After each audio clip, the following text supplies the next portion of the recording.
현재 시간 2시 44분 지나고 있습니다.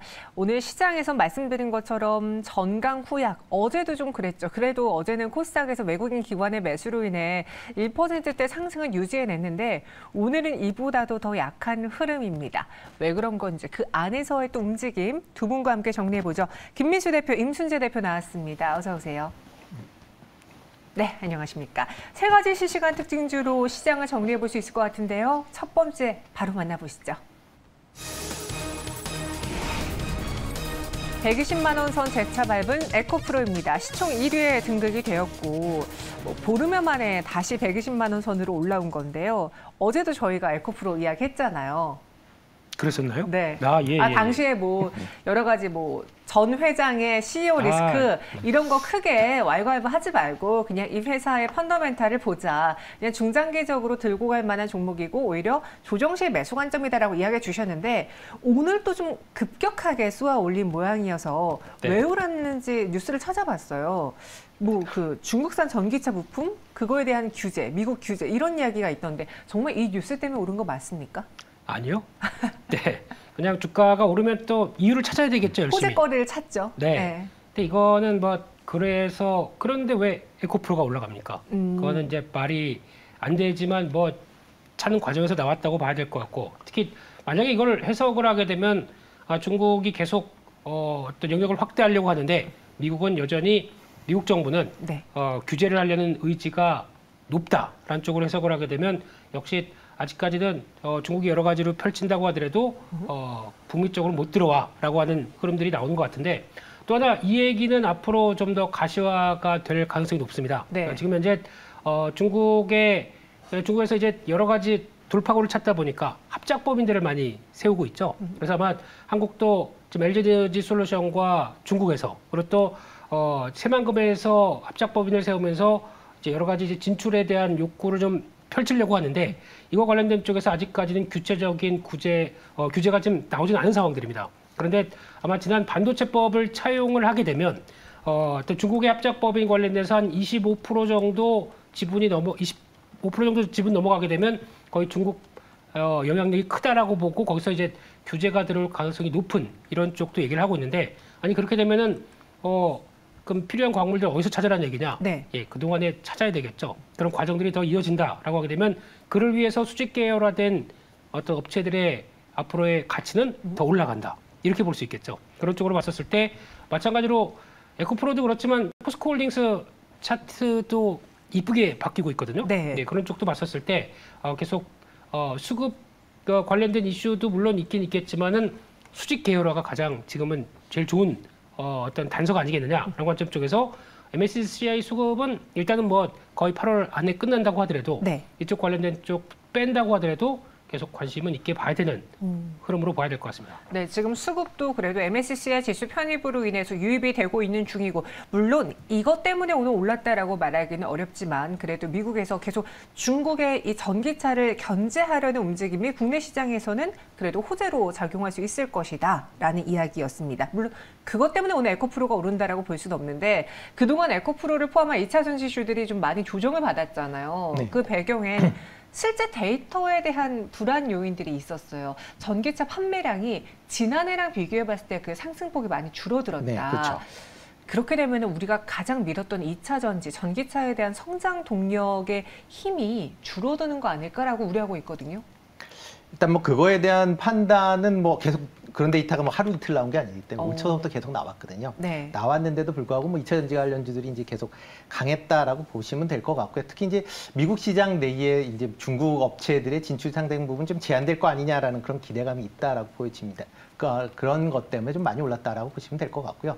이렇게 이제 글로벌 전기차가 이제 안 팔리는 여러 가지 이제 이유를 판단해 보셔야 되는데 가장 첫 번째가 전기차 가격이 비싸다라는 겁니다. 그러니까 기본적으로 내연기관에 비해서 20~30% 비싸기 때문에 그리고 최근에 또 이제 전기 가격들이 이제 많이 오르기 때문에 과연 이제 운행과 관련돼서 비용들이 이제 많이 좀 발생했다라는 부분이고요. 그 또 하나가 충전 인프라가 여전히 부족하다라는 겁니다. 그러니까 이런 두 문제가 해결이 되지 않는 이상은 자동차에 대한 전기차에 대한 수요 증가가 생각보다 그렇게 빠르게 올라갈 수는 없다라고 보여지고요. 그렇기 때문에 향후에 전기차에 대한 성장률은 이런 가격이나 그다음에 인프라 문제가 해결되기 전까지는 좀 둔화될 가능성은 충분히 있다라고 보여집니다.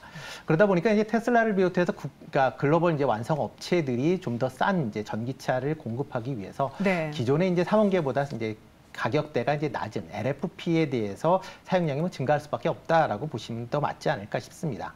그리고 뭐 지금 과거에 이제 LFP, 그러니까 뭐 10년 전에 LFP와 지금의 LFP는 전혀 다른 그런 이제 품질을 갖고 있다라고 보시면 될 것 같고요. 특히 이제 LMFP나 아니면 뭐 CATL이 얘기하는 M3P 같은 경우는 지금 거의 뭐 3원계 수준으로 지금 뭐 올라와 있는 그런 상황입니다. 그렇기 때문에 그런 걸 본다라고 하게 되면 향후에 LFP 시장은 좀 더 아마 그러니까 주류로 아마 LFP가 바뀔 걸로 그렇게 예상이 되고 있고요. 오, 네. 과거에 그러니까 지금 뭐 블룸버그 NEF라는 그런 이제 글로벌 이제 리서치에서 이제 발표한 걸로 본다라고 하게 되면 2030년도에 그러니까 3원계가 차지하는 비율이 뭐 지금 이전에 예상은 한 70%, 80% 정도 예상을 했는데 지금은 40%대에 불과할 것이다라고 지금 낮게 계속 지금 발표를 하고 있다라는 점도 같이 좀 주목해서 보셔야 되지 않을까 싶습니다.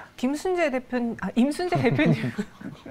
죄송해요. 성을 바꾸시네. 죄송합니다. 임순재 대표님의 의견 들어봤는데, 그러니까 확실히 LFP 배터리에 대한 필요성이라던가 사용량이 늘어날 것이다라고 하는 이야기잖아요. 그렇게 되면은 국내 증시에 있는 2차 전지주들의 경우에도 영향을 받을 것인지, 최근 이 전기차 판매량이 줄어들고 있다, 상승폭이 줄어들고 있다라는 이 기사에 대해서 김민수 대표님은 어떤 생각을 갖고 계신지요? 네, 일단 지금 상황은 이제 전기차가 막 개화하다 보니까 누가 선점을 할 것이냐. 네. 한쪽에서 경쟁이 펼쳐지게 되면 따라오는 자들을 위해서 압박이 나오기 시작하겠죠. 이제 가격이나 경쟁 쪽 약간 치킨 게임 비슷하게 들어오는 단계라고 보여지고 있는데 그런 현상 쪽에서 이제 따라오는 자들은 이제 막 설비 투자 마치고 이제 들어오려고 하는데 압박들이 나오겠죠. 네. 그러다 보니까 제대로 된 자동차를 또 만들어야 되는데 어려움이 있는 이런 과정들이 이어지다 보니까 아무래도 테슬라가 내가 주도다라는 역할론들이 많이 펼쳐지는 것 같은데 게다가 또 지금 이쪽은 약간 내구재 개념입니다. 그러다 보니까 지금 금리가 그렇게 많이 올라가다 보니까 여기서 나오는 소비가 그만큼 나 지금 전기차 당장 사야겠어 라고 하는 욕구가 안 나올 수도 있는 상황들이겠죠. 그렇죠. 그러니까 이런 지금 현상의 과정들을 가지고 전기차가 안 팔린다라고 볼 수는 없습니다. 그렇기 때문에 이게 어차피 또 금리가 변하게 돼서 또 다른 흐름들이 나오게 되면은 자동차가 잘 팔렸을 때 그럴 때는 그러면 또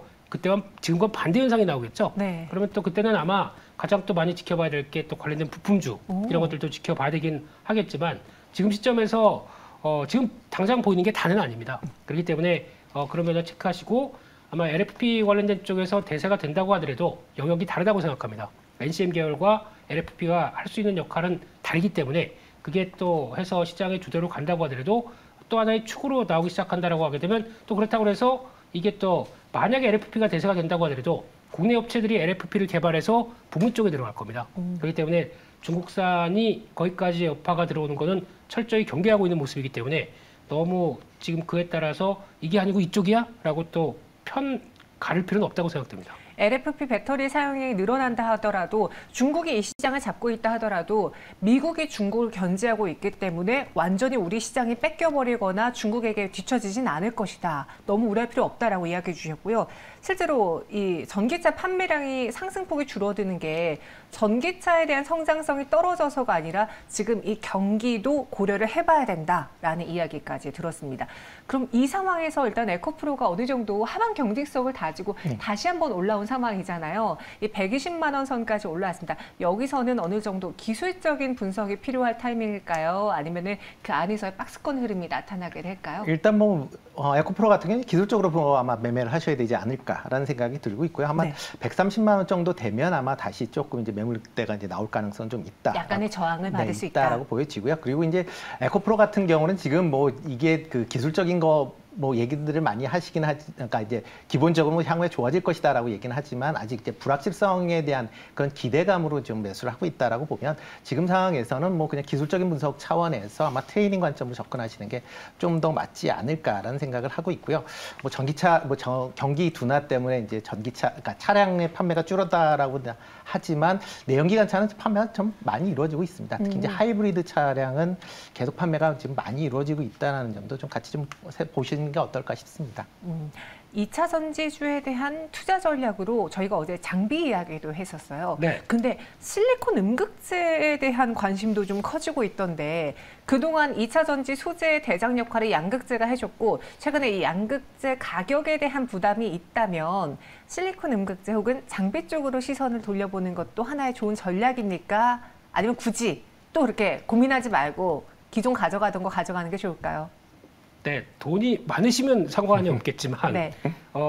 네, 압축돼서 하나만 본다. 그러면 봐야 될 건 딱 하나입니다.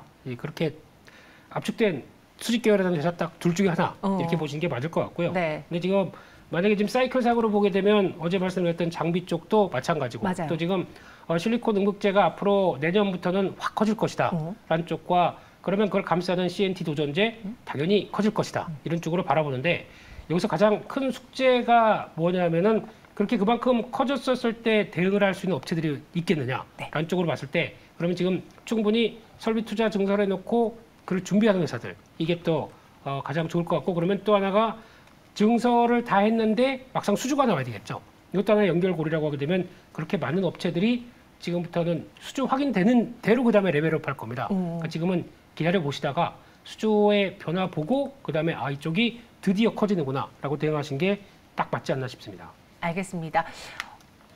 어느 정도 현금이 좀 많다면, 돈이 많다면, 이게 돈이 많다라는 말이 참 안 나와가지고요. 좀 자금력이 풍부하다면 다른 쪽에 시선을 둘 수도 있긴 하지만 우리가 확실히 하나로 봐야 되는 거는 수직 계열화를 갖춘 에코프로 혹은 포스코홀딩스 아니면 지난번에 이야기한 LG화학 요 정도로 간추릴 수 있겠고 그 외에 장비주, 실리콘 음극재에 대한 관심도 커지고 있다라는 이야기였습니다. 현재가 한번 마지막으로 볼게요. 에코프로 보시면요. 전일보다 한 7, 8%의 상승을 보여주고 있습니다.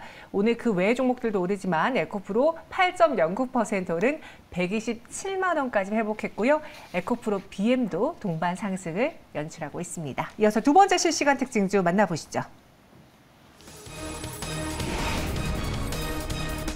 소전도에서 맥신에서 오염수까지 유동치는 테마주입니다. 오늘은 또 뭐 소전도도 또 같이 움직이던데 일본이 오는 24일에 오염수 방류를 결정했다. 그래서 24일부터 오염수를 방류할 것이다라는 뉴스가 쏟아지고 있습니다. 그래서 오염수 테마주들이 오늘 좀 움직이는 것 같던데 어떤 종목들이 있습니까? 뭐 지금 대표적으로 많이 움직이는 게 이제 수산 쪽, 그다음에 이제 뭐 육 가공 업체들이 좀 강한 그런 모습을 보이고 있다라고 보시면 될 것 같고요. 네.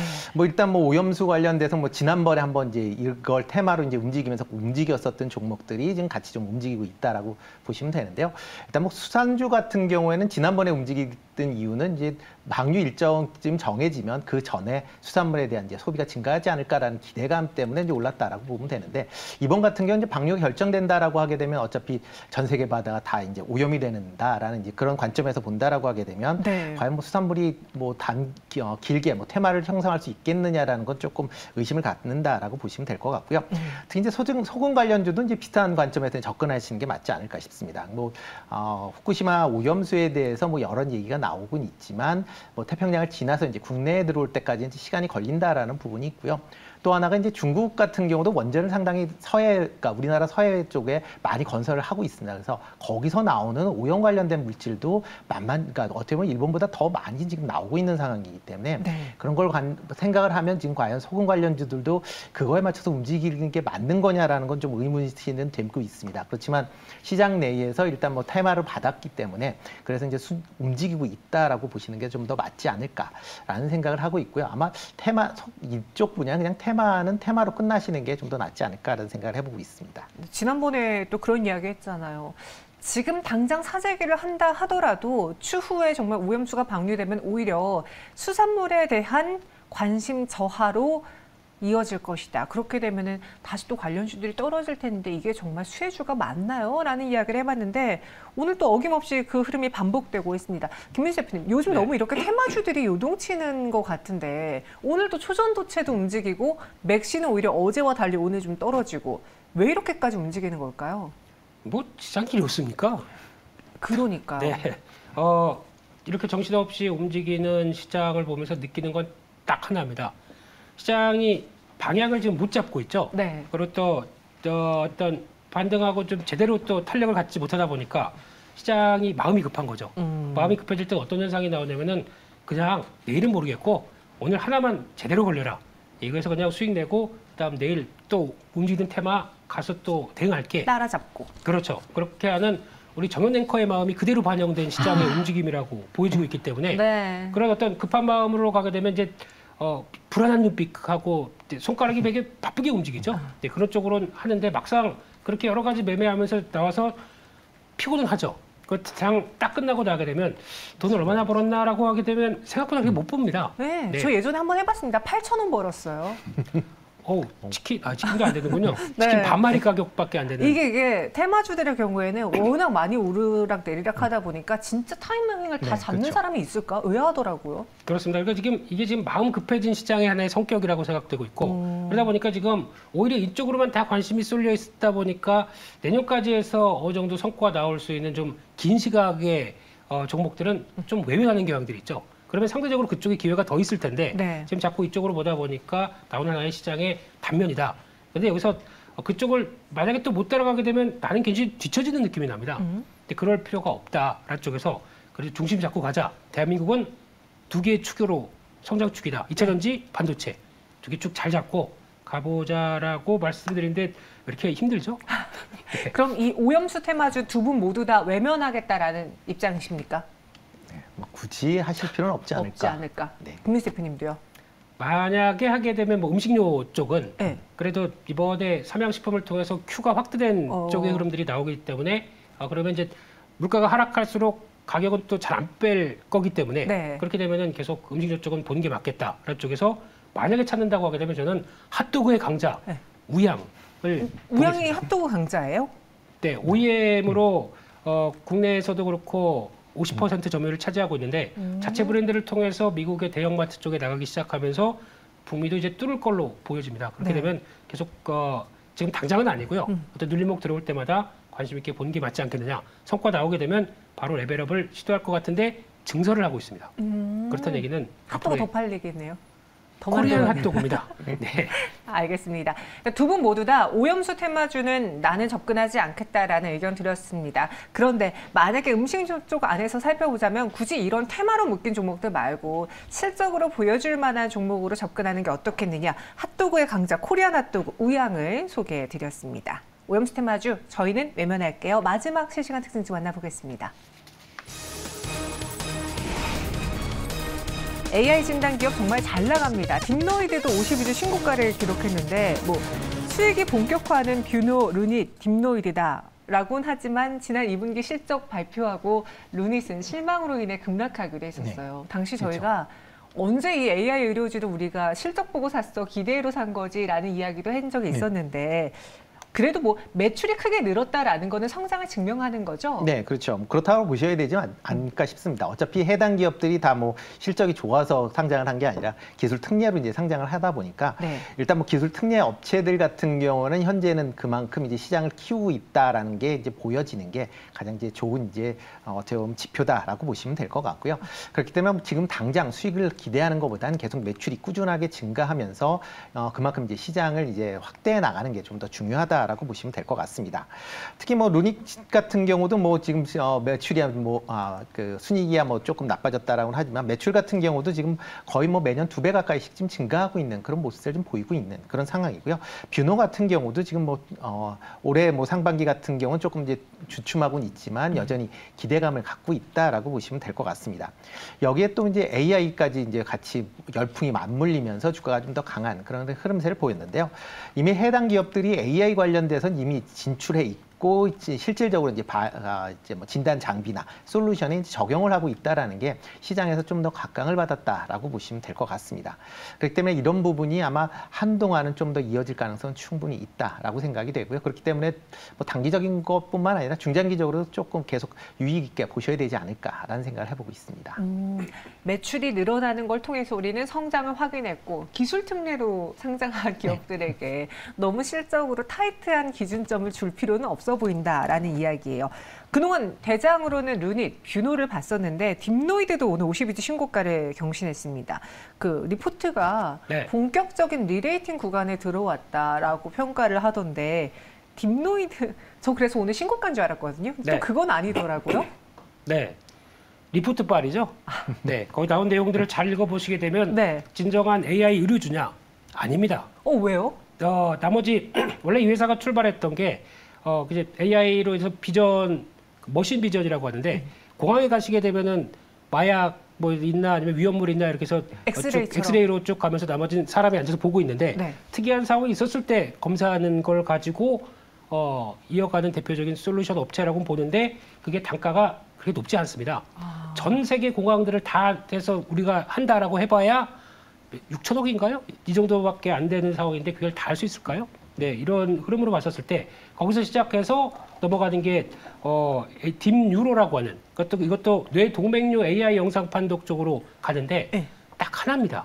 파이프라인 하나 가지고 이게 어떤 머신 비전 솔루션과 함께 나와서 AI 쪽으로 전집한다라고 하는데 제가 보기에는 리포트가 너무 칭찬했어요. 네, 너무 좋게 많이 본 측면들이 높기 때문에 막상 현실은 그렇게 안 될 수도 있겠다. 한쪽에서 이쪽은 이번에 올라가면서 또 특히 시총이 작다 보니까 네. 상대적으로 다른 기업들 대비해서 이걸 쫓아가야 된다는 입장 쪽에서 얘기한 것 같은데 그런 걸 보게 됐을 때는 좀 막상 실적이 안 나왔을 때는 어떻게 되겠느냐라는 쪽에 대한 부담감도 있습니다. 그렇기 때문에 너무 이쪽으로 끼워든 느낌이 난다. 이 정도로만 말씀드리겠습니다. 지금 이 AI 의료기기주들의 상승 시류에 끼어든 감이 없지 않아 있다라고 다소 보수적으로 이야기해 주셨습니다. 어떻게 보면 오늘같이 52주 신고가를 기록했을 때 일부 차익실현하는 것도 좀 전략일 수 있겠고 임순재 대표님의 생각도 동일하신지 그렇다면 이 AI 의료에 대해서는 저희가 확신할 수 있잖아요. 네. 이 시장 안에서 대안주를 보는 게 더 나을까요? 뭐 딥노이드 같은 경우는 저는 뭐 개인적으로 나쁘다고 생각을 안 하고 있고요. 네. 어차피 지금 뭐 AI 쪽으로, 그러니까 영상 이제 진단 관련 쪽으로 이제 확장된다라는 개념으로 좀 보셔야 되지 않을까라는 생각을 해보고 있습니다. 물론 현재는 이제 뇌동맥류 관련된 AI 진단 솔루션만 지금 이제 돼 있다라고 하긴 하지만 뭐 이거 같은 경우도 여전히 뭐 그러니까 국내 기준으로 본다라고 하게 되면 뭐 발병률이 뭐 전 인구의 한 2% 정도는 계속 발병을 할 수 있는 그런 내용이고요. 만약 발생을 하면 사망률은 40% 정도 될 만큼 상당히 이제 중증에 관련된 질환입니다. 그러니까 이거와 관련돼서 계속 이제 관련된 솔루션의 보급은 좀 더 증가할 걸로 예상이 되고 있고요. 뭐 국내뿐만 아니라 해외로 뭐 나간다라고 하게 되면 뭐 그만큼 실적이나 뭐 측면에서 보면 긍정적으로 봐도 되지 않을까. 다만 이제 최근에 이제 급등을 했었던 측면이 있기 때문에 조금 주의는 하셔야 될 필요성은 있다라고 생각을 하고 있습니다. 뭐 이뿐만 아니라 좀 관심 있게 보니까 같이 이제 뇌 관련된 이제 그런 이제 AI 관련된 쪽으로 해서 JLK도 조금 같이 관심 있게 보시면 좋을 것 같은데요.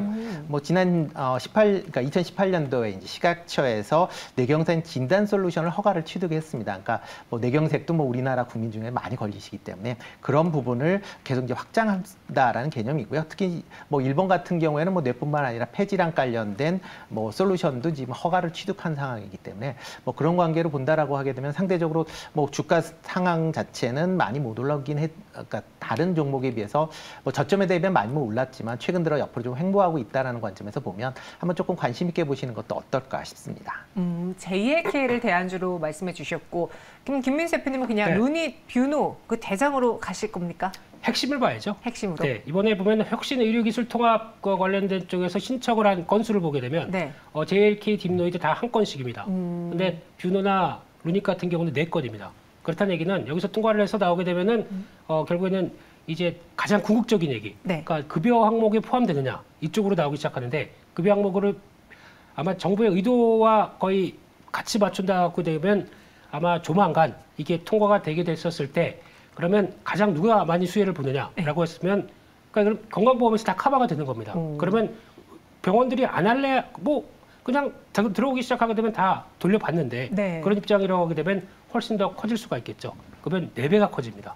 그런 쪽으로 봤을 때 과연 어느 쪽이 더 성과를 내겠느냐라고 하게 됐을 때 특히 또 뷰노 같은 경우는 이번에 10월 달에 아마 일본에서 성과가 나올 걸로 보여지고 있고 내년에 가게 되면 FDA 본 심사가 나온다라고 했을 때는 지금 봐야 될 종목은 뷰노가 맞다고 생각됩니다. 네, 그래서 뷰노로 핵심으로 나는 가겠다. 오늘 두 분의 선택이 성장성 그리고 기존의 강자 이렇게 나뉘어졌습니다. 잘 참고해 보시고요.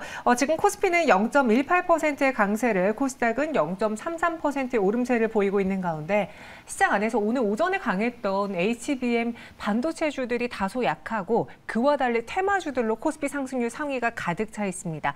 신성홀딩스, 생표식품, 생표, CJ시푸드 모두 다 이번에 오염수 테마주죠. 그리고 이와 함께 신성델타테크를 포함한 초전도체 테마주도 난리가 났습니다. 지금 갑자기. 오후 들어서 신성 델타테크에 대한 매수가 들어오더니 20% 넘게 급등한 55,500원까지 올라와 있고요. 신성 델타테크가 이러면 맥신 관련주도 오늘장 오르나 하고 봤더니 맥신 관련주는 또 어제와 다르게 투자자들의 외면을 받고 있습니다. 대다수의 종목들이 하락률 상위 종목에 올라와 있어요. 경동인베스트 하한가, 아모센스 하한가 기록하고 있고 어제 저희가 장 마감 직전에 봤던 태경산업도 25% 넘게 급락하고 있습니다. 정말 테마 널뛰기장이네요. 오늘 두 분 여기서 인사드리도록 하죠. 설명 고맙습니다.